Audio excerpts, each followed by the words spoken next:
Bonjour à tous, c'est Emmanuel pour le French Libertarien, votre podcast hebdomadaire ultra-néolibéral. Le gouvernement Valls, dans la lignée de celui d'Ayrault, ayant découvert que dépenser sans compter n'est pas un fonctionnement économique que l'on peut appliquer indéfiniment, vient d'annoncer la couleur des 50 milliards d'économies de dépenses publiques. Comme il fallait s'y attendre, aucune réforme de fond n'est proposée. Tout du moins, aucune réforme d'ampleur ne sera mise en œuvre durant ce quinquennat. Dans les 50 milliards d'économies de bout de chandelle, on évoque notamment la suppression des aides au logement pour les enfants de familles non boursières.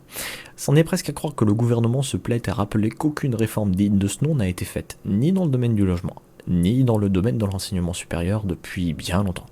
La France est un pays où on se contente de créer des aides sociales et des niches fiscales en guise de réponse à un problème donné. Elles ont en effet de nombreux avantages politiques. Entamer des réformes difficiles est l'assurance pour un politique de se faire balayer aux prochaines élections. Alors qu'une aide financière a un effet immédiat. Elle est bien comprise par la population, surtout celle qui ira voter. Et surtout, elle est financée par de la dette. C'est-à-dire que quiconque mettra en place une niche ou une aide aura fini sa carrière politique depuis bien longtemps avant qu'il ne faille en payer la facture. Il en résulte un monstre bureaucratique impossible à réformer. Et c'est encore plus vrai dans l'enseignement. On l'a bien vu avec la réforme entre guillemets des universités sous Sarkozy, qui n'a changé que quelques détails purement techniques de leur organisation, mais qui pourtant a suffi pour déclencher de fortes manifestations. Le problème de l'enseignement supérieur est bien plus profond qu'un simple souci de logements étudiants. La déconnexion entre l'enseignement fourni et la réalité professionnelle n'a jamais été aussi importante. Il y a toujours 150 000 jeunes chaque année qui disparaissent dans la nature sans le moindre diplôme.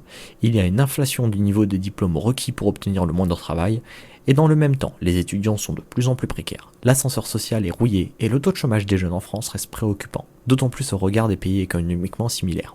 La gauche a toujours été opposée par principe aux baisses de dépenses, et l'on comprend pourquoi maintenant qu'elle est au pouvoir. J'ai peur qu'il y ait une incompréhension sur ce que baisser la dépense publique signifie. Il ne s'agit pas de baisser les salaires des fonctionnaires ou de rapoter quelques millions de ci et de là. Il ne s'agit pas non plus forcément de privatiser ou de faire reculer les fameux acquis sociaux.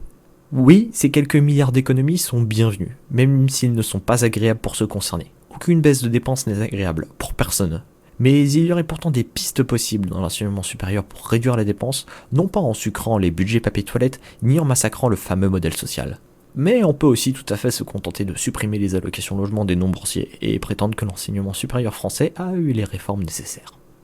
Si vous avez aimé ce podcast et que vous souhaitez en savoir plus sur les idées de liberté individuelle, ou si vous avez des questions, n'hésitez pas à vous rendre sur le FrenchLibertarien.fr. Vous y trouverez notamment de nombreuses traductions ainsi que des réponses aux questions fréquemment posées.